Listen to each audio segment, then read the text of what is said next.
Thanks to EA for the game code.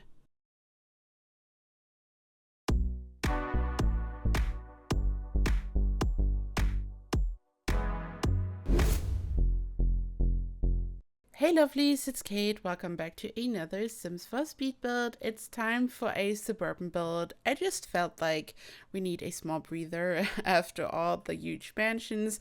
So this is just a more compact, cute home in between all the mansions.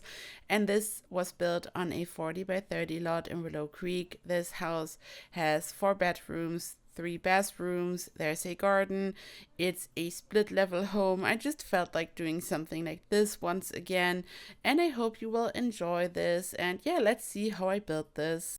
But before we jump right in, I want to quickly mention that The Sims 4 has a sale right now, so you can save some money when you grab some packs. Head over to the EA app or thesims.com so you can buy some new packs and save some money. And while doing so, you can support me and my channel if you want to. At the checkout, you can use code EMERALD to support me and my channel. I get a commission. And thank you so much to everyone who's been using my code. I love you all so much.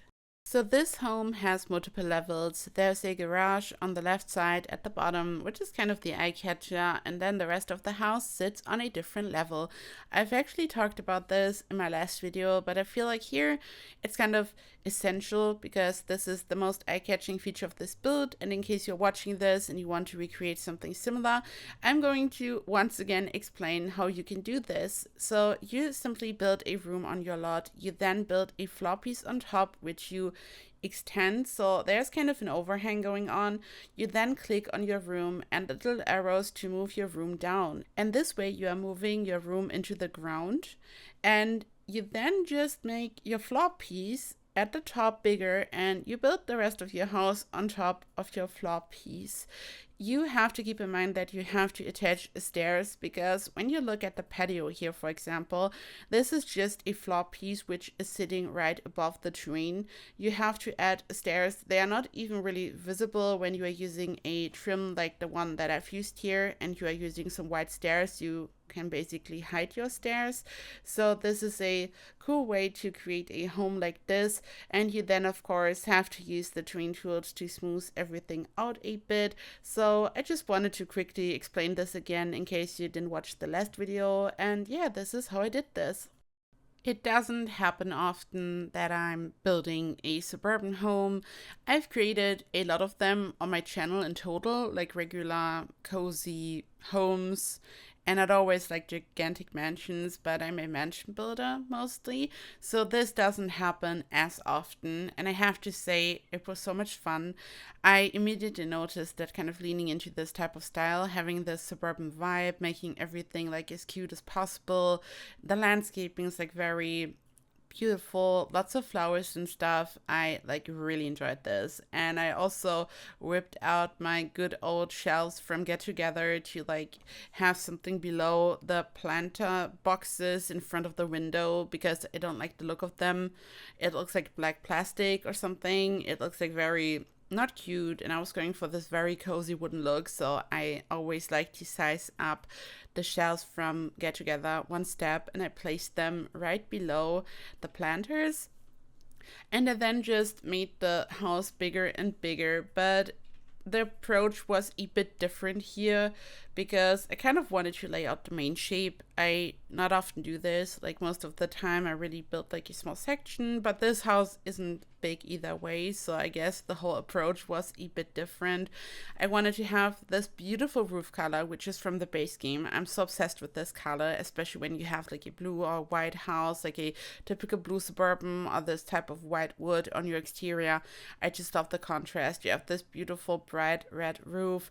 I've then placed some planters from Debug just to place some base game bushes on the inside, and I thought that the nice round patio is a lovely addition to the build, and I also wanted to incorporate more round shapes, of course, because that's what I love to do. So I first used the terrain paint to lay out a path. I made so many changes to this because I really wasn't happy with this.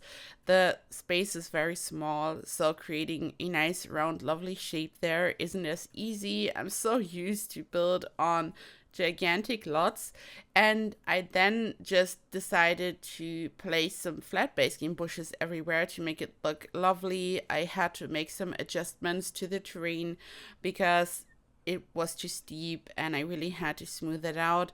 And as you will see, I'm going to use the infamous base game debug brick. So for those who have been around here for a long time, those of you know this item and that I like to call it the base game debug brick. It's a bag of flour actually, and it can be found in debug, and I just like to place it to create a curved path like this.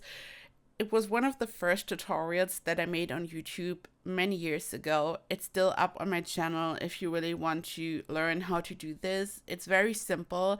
So if you are a beginner and you just got into The Sims, for example, it's like really easy to learn. And I feel like mastering this technique really takes your building to another level, because once you've learned how to really rotate objects freely and how to align them, you can create so many things, and it's really easy. You learn this and you practice a bit, and then it just becomes second nature. So I can really recommend this very old tutorial of mine on my channel. It's in my tutorial playlist, and yeah, I'm just rotating these objects freely by holding Alt on my keyboard, pressing the left mouse button, and then when you move your mouse button, you can rotate your object, and of course you have to rotate each object only ever so slightly to really have a nice curve. The smaller your object is, the easier it is, because when you have like really big bulky objects, it's really hard to create a nice smooth curve. But this item is very small. I actually sized it up one step because I preferred the look of a slightly bigger base game debug brick or a bag of flour. And I then placed a round foundation piece. I initially wanted to have like some type of custom planter situation going on. I applied a fence and a plant, but I got rid of this. I didn't like the look. I don't know, because the terrain is kind of a bit lower on the left side and it just looked a bit wonky. I didn't like the look. I painted the terrain and I was having so many issues with the terrain today. Like, a lot of you probably know the bug where you load back into a lot and then the terrain paint has disappeared. This not only happened like a couple of times here for me, but at one point, and this never happened before, the terrain paint disappeared right before my eyes. Like, I looked at the screen and it was like gone. And I was like, okay, I gotta paint it again, and luckily it only happened on the right side, and I just had to fill in the area which I had already laid out with the base game debug brick. This is so much more annoying when you don't know where you exactly painted the terrain paint and it looked so good and you just think to yourself, okay, I cannot replicate this. And here I had already created the shape and I just had to fill in the area using the terrain paint. But yeah, I don't like this bug. And I really made sure that everything is like so cozy and perfect. I also wanted to include a small garden. I wanted to include a pool, but I was once again running into a problem. It's been happening to me for months, and I would really love if you could comment if it has happened to you as well. This has been going since For Rent came out, and sometimes when I want to build a pool or a basement, there's like a glitch where the game does not really crash, but I cannot place any other items. So I drag the pool does not appear. I cannot place any other item. And when I, like, let's say I would click on a plant in Build By and I would place it down, it would not appear. And then when I want to close the game, it's actually crashing. And this has been going on for a long time, and I don't know what's going on. I freshly installed the game and everything, but sometimes it's happening. So I really would have loved to have a small pool on the right side where the tree is in the back. When you grab this from the gallery, you can simply build a pool there yourself. I don't know. It just, sometimes everything is kind of buggy. And I also had a problem, and I think multiple people had this. Sometimes there's like an infinite loading screen when you place something from the gallery, and this has affected many of my builds. I'm sometimes receiving comments in the gallery and below my YouTube videos that there's an infinite loading screen and some builds cannot be placed, and I've heard the same from other creators. I think it's just a random gallery bug. I'm so sorry for this. Like, when this happens, it's not supposed to happen, and I have no control over this. I'm just uploading my builds, and I don't know what's going on. But enough about bugs, that's just how it is. Sometimes you're building a gigantic mansion on a 64 by 64 lot and everything goes smooth, and then you try to build a compact suburban on a 40 by 30 and you're just running into a couple of issues. That's just how it is. You never know how a building session really goes. But yeah, here I'm already furnishing. I wanted to have this wooden floor so it looks really cozy, and first I decided to use this wallpaper on the inside, but I thought, okay, it's a bit dark, and I wanted to have something blue on the inside. It's not blue on the outside like a typical blue suburban would, but I wanted to have a bit of blue on the inside at least. It's a really bright, almost grayish pastel blue, and I had so much fun working on the floor plan.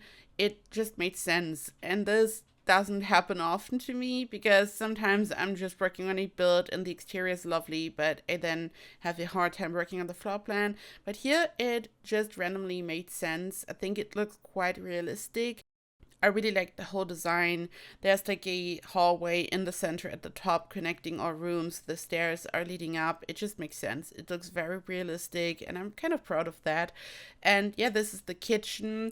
I decided to place two small walls and this column to just have a separated kitchen. It's quite compact. I like open floor plans. This one is a bit more closed off in general. There's like a big doorway right in front of the stairs, so it's a bit different, but I thought, okay, it just makes sense because I was really going for a more realistic vibe here, and I just really wanted everything to make sense, and I wasn't sure how to place these two island counters. I feel like even when I'm working on a small kitchen, I just have to place island counters because I love them so much. Like, it's so cool to have them in a Sims build, so I made sure to squeeze them in here. I built some shelves just to clutter and decorate a little bit. I'm not really a huge clutterer, but I tried to like make sure to place a couple of items, and I wasn't sure where to place the bin, but I did not forget to place this. And I then added a dining area. This is just like the breakfast area. So this is like you go into the kitchen, you grab something to eat, you sit down, and that's it. But I also added a big dining table for more formal dinners. I don't know, when someone is over or something. I just wanted to have a big dining table in there as well. And I also included like a nice entry area where you have like a wardrobe thing and everything. As I said, it just makes sense. It's probably one of my more realistic builds. I mean, I know that this is technically a mansion. Of course it is. It's gigantic. If you would see this in real life, it's a really spacious, luxurious, beautiful home.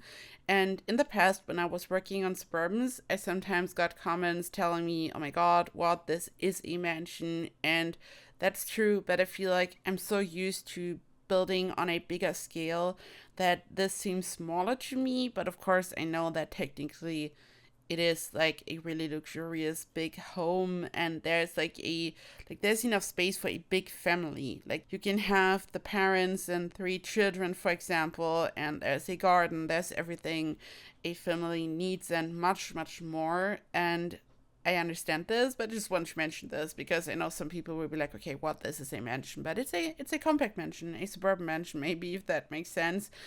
And yeah, in one of my last videos, I was talking about Desperate Housewives, and I received some comments telling me that I should try to recreate Wisteria Lane, and I'm going to do that. Like, I really have to plan it out. It's going to be like a big project, but I definitely want to do that. I'm going to try to tackle Wisteria Lane, at least like a section of it. I don't think that I will be able to squeeze everything in.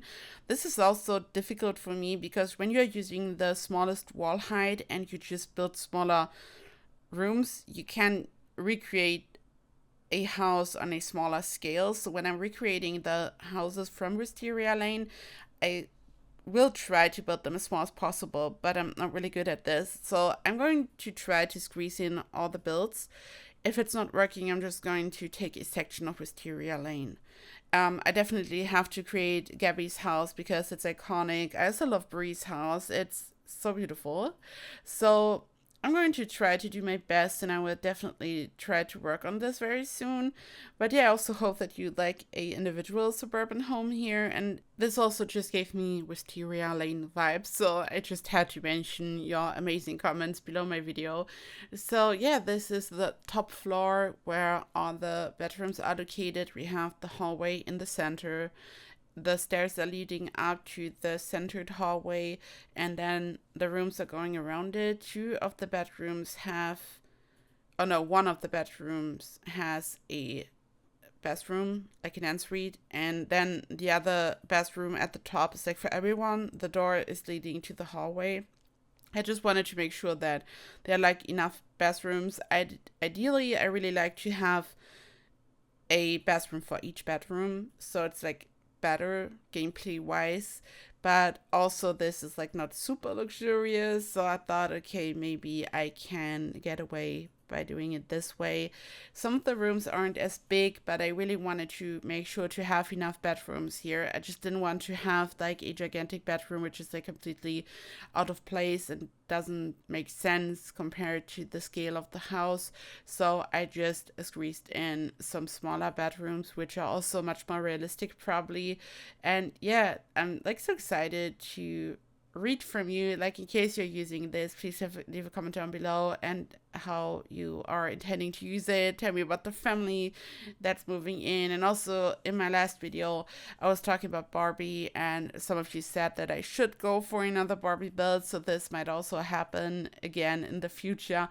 I'm just so excited to build so much again. I would like to say thank you so much for being here, for watching. I'm just so excited to be fully back. It's just so much fun, and it's so lovely to read your comments and to just be here, and it just feels so good. I'm really enjoying this. This is the little room at the bottom, the garage. I just turned it into like some type of small gym hobby room, so there's like this gym equipment and stuff, so it's like a really compact room. And I added, like in case you missed it, I added two small doors on the sides, so they don't really look like doors, but they function as doors. I just kind of wanted to hide them so your Sims will be able to access the room, but it's like not super visible because it doesn't make sense to have like a big door in the front when it's a garage. But yeah, here we are. Here we have all the screenshots. You can take a look at the screenshots. I hope you've enjoyed this video. I hope your Sims will enjoy this build in case you use it. Thank you so much for watching. I hope you are doing so well. You can grab this from the gallery. My ID is KateEmerald. You can also find the tray files on my Patreon. I love you all so much, and I hope to see you in the next video. Bye bye.